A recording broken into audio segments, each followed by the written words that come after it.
Don't forget to check me out over on Instagram at GeekdomBigD, where I post not just Dragon Ball stuff, but a lot more than that. And I think you'll have a good time on that page. Instagram.com/GeekdomBigD.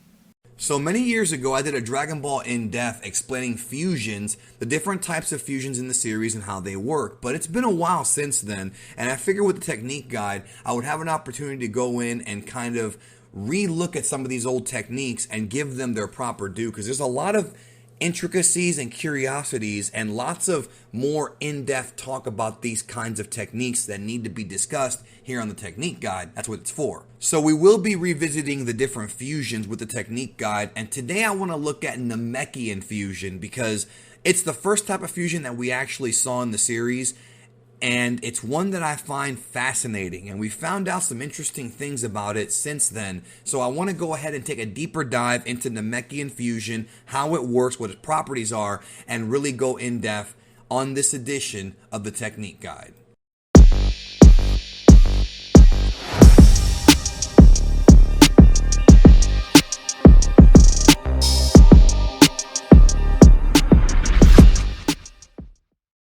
Well, first of all, when it comes to Namekian fusion, it's actually not even called Namekian fusion. It's called Namekian assimilation. In fact, in Daizenshu 2 and Daizenshu 4, the guidebooks, they actually describe the technique as just being called assimilation. It's not really fusion, but it is fusion. It's just that they wouldn't use the term fusion until many years later. So the first time that we actually saw Namekian assimilation would be on planet Namek, and that would be in Dragon Ball manga chapter 295. And that chapter is called An Unexpected Super Power Up, which we're going to talk about here in a minute. Now, if you're watching the anime version, it would be Dragon Ball Z episode 77 and Dragon Ball Kai episode 37. So there's your kind of reference points to where this happened. In this manga chapter and episodes, we find that Piccolo discovers Nail on the brink of death after his fight with Frieza, and Nail recognizes Piccolo as being the Namekian that the Earthlings had spoke of that had gone to Earth. Now, with Piccolo,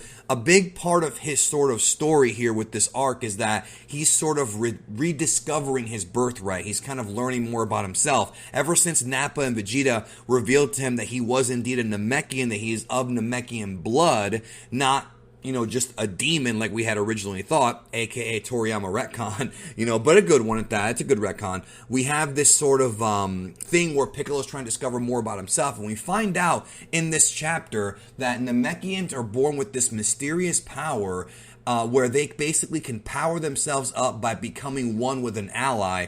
And not only are they able to gain an incredible power, but also gain the memories of the ally. Now, one of the mysterious things about Namekian fusion is that there is no set multiplier. And I think Toriyama did this purposely because he didn't want to overthink the power levels. He didn't want to overthink the scaling here, which is why, in theory, Nail's power plus Piccolo's power, or Nail's power multiplied Piccolo's power, might not be enough to beat Second Form Frieza, because Second Form Frieza's power level was at over 1 million, but it sort of works here because it's a magic mystery technique, you know what I mean? And that's how Toriyama was able to kind of get around that, because if you do any kind of multiplier, it really wouldn't make any sense unless you just ballpark it. So it is best not to overthink any of this when it comes to the scaling of the Namekian fusion. And the first time that we actually see, Piccolo reference the fact that he has Nail's memories is during the fight with Second Form Frieza, when he sort of smiles at him and says, haha, I know your technique, I know how you fight or whatever, because I'm back. So basically, that was Nail speaking through Piccolo, if that makes sense. And that's one thing that I've always found interesting, that Team 4-Star made a running joke out of. Very funny, in fact, the way they did it, is that when you fuse the Namekian, they're still sort of inside you, and they're still, I guess, in a weird way alive. It's sort of like they're, and this is all kind of theory, but it makes sense. The soul of that Namekian is fused with yours. So when Piccolo died later on, in the Buu arc or whatever, his soul was not just his soul, it was also Nail's soul, but they had merged into becoming one soul. So you merge mind, body, and spirit, something that, of course, is taken from, Buddhist and Taoist beliefs, even though we can't fuse in real life. This is sort of where the core idea comes from that Toriyama put in the series. So Just think of it like that. They sort of become literally one being in my mind, body, and spirit.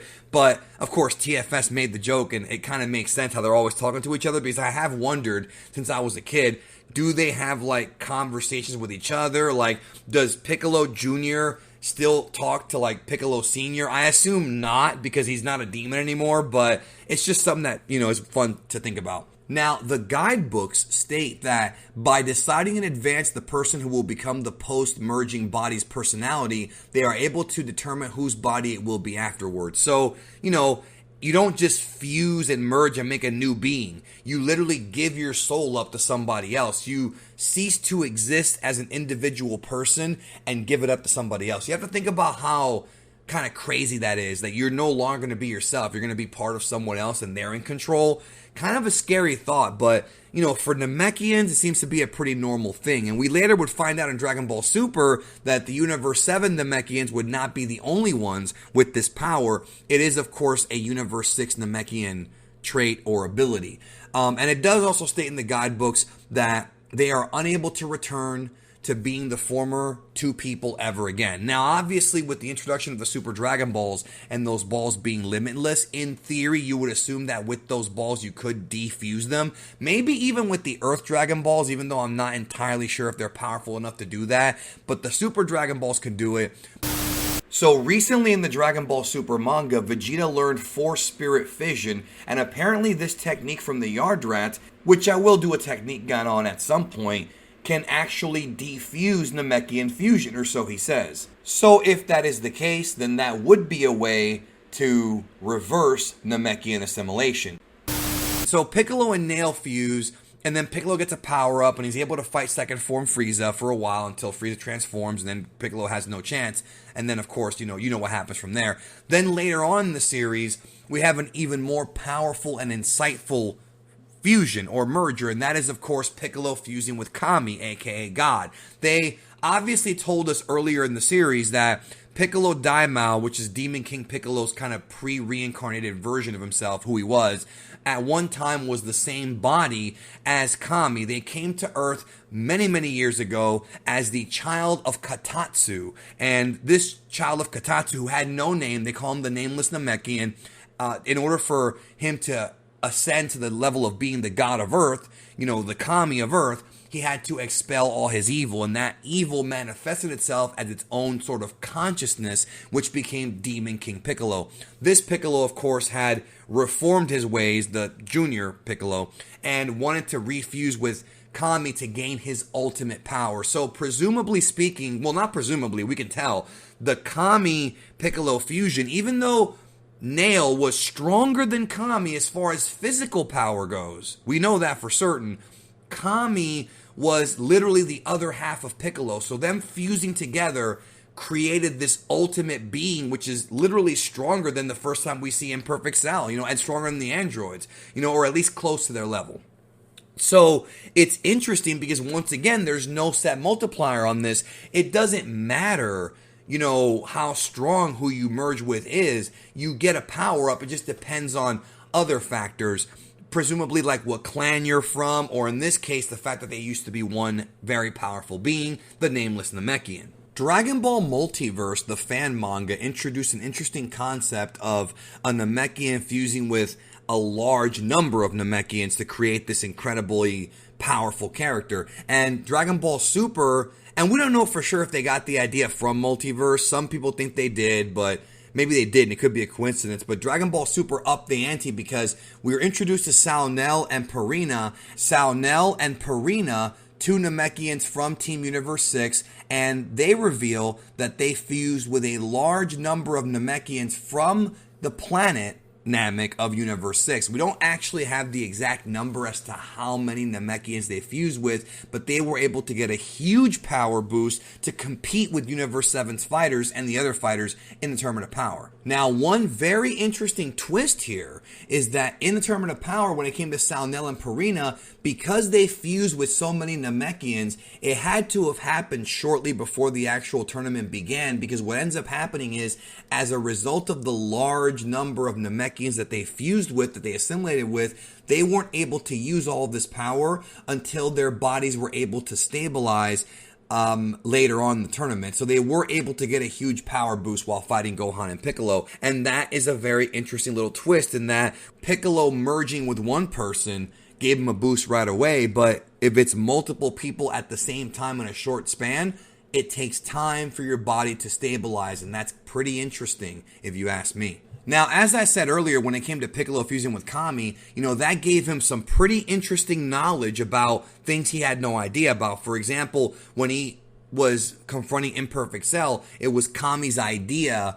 to kind of, play possum for Cell to get information from Cell. That was Kami's tactics, so to speak. But in the Buu saga, it's very interesting because as a result of the fusion with Kami, Piccolo is able to now attain knowledge of the God hierarchy, which is why he knew who Kaioshin, the Supreme Kai, was. He would have had no idea if it was just Piccolo by himself. But because he has Kami's sort of memories and Kami's, knowledge, he was able to know and be surprised that the Supreme Kai would be on Earth. So otherwise, he would never have any clue. We also see a little bit of Namekian fusion during the Moro arc, where we see Namekians fuse together to combat Moro. Of course, they didn't win, but it was still a good try. Now, before we end the video, one more thing I want to talk about, and that is the idea of a Super Namekian. So, Super Namekians are essentially like a class system in the Namek society